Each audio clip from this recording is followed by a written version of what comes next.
Hi ಎಲ್ರಿಗೂ ನಮಸ್ಕಾರ. Welcome back to my YouTube channel. ಏನಿದೆಲ್ಲ ತೋರಿಸ್ತಿದ್ದಾಳಲ್ಲ ಅಂತ ನಾನು ಸುವರ್ಣಗೆಡ್ಡೆ ಮಾಡೋದು.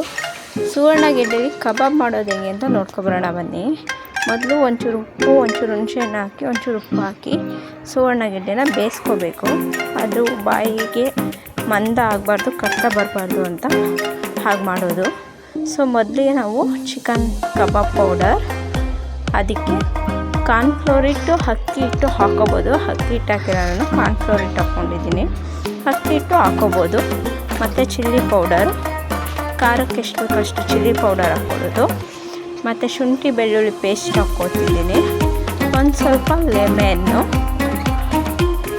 ನಿಮಗೆ ಹುಳಿ ಅದರಲ್ಲೇ ಮೊದಲು ಹುಳಿ ಆಗಿರೋದ್ರಿಂದ ಸ್ವಲ್ಪ ಹುಳಿ ಹಾಕ್ಕೊಂಡ್ರೆ ಸಾಕು, ಜಾಸ್ತಿ ಹಾಕೊಳ್ಳೋ ಅವಶ್ಯಕತೆ ಇರಲ್ಲ. ಮತ್ತು ರುಚಿಗೆ ಸ್ವಲ್ಪ ಉಪ್ಪು ಇಷ್ಟು ಹಾಕ್ಕೊಂಡು ಅದ್ರ ಜೊತೆ ನಾವು ಬೇಯಿಸಿ ಇಟ್ಕೊಂಡಿರೋ ಅಂಥದ್ದನ್ನ ಹಾಕ್ಕೋಬೇಕು. ಹಾಕ್ಕೊಂಡು ಚೆನ್ನಾಗಿ ಮಿಕ್ಸ್ ಮಾಡಿಕೊಂಡ್ರೆ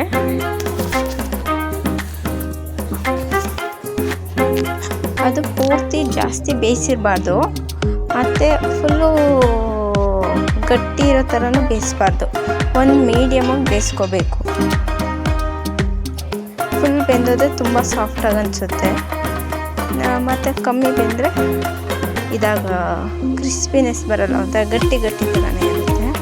ಸೊ ಅದಕ್ಕೆ ಒಂದು ಮೀಡಿಯಮಾಗಿ ಬೇಯಿಸ್ಕೊಂಡು ನೋಡಿ, ಎಣ್ಣೆ ಕಾಯಿಸ್ಕೊಂಡು ಎಣ್ಣೆ ಹಾಕ್ತಾಯಿದ್ದೀನಿ. ಎಷ್ಟು ಕ್ರಿಸ್ಪಿ ಕಲರ್ಫುಲ್ ಕಾಣ್ತಿದೆ, ಮತ್ತು ಬೇಗ ಆಗುತ್ತೆ.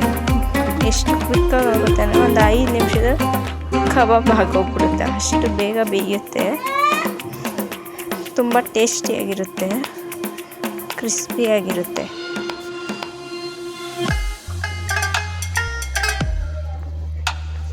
ಅದನ್ನು ನೋಡಿ, ಕಲರ್ಫುಲ್ಲಾಗಿ ಕಾಣಿಸ್ತಿದೆಯಲ್ಲ, ಮಕ್ಕಳಿಗೆ ತುಂಬ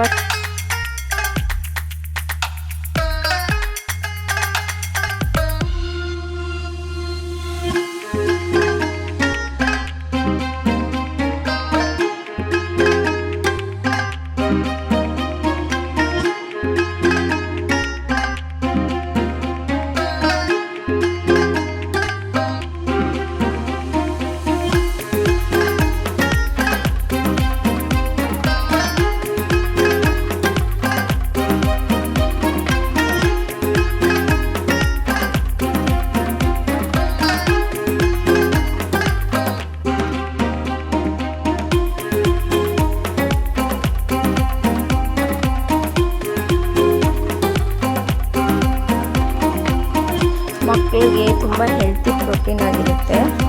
ಸೊ ಹೀಗೆ ತುಂಬ ಚೆನ್ನಾಗಿರುತ್ತೆ, ತಿನ್ನೋಕ್ಕೂ ಇಷ್ಟಪಟ್ಟು ತಿಂತಾರೆ. ಮಾಡಿ ಒಂದ್ಸಲ ನೋಡಿ. Thank you for watching.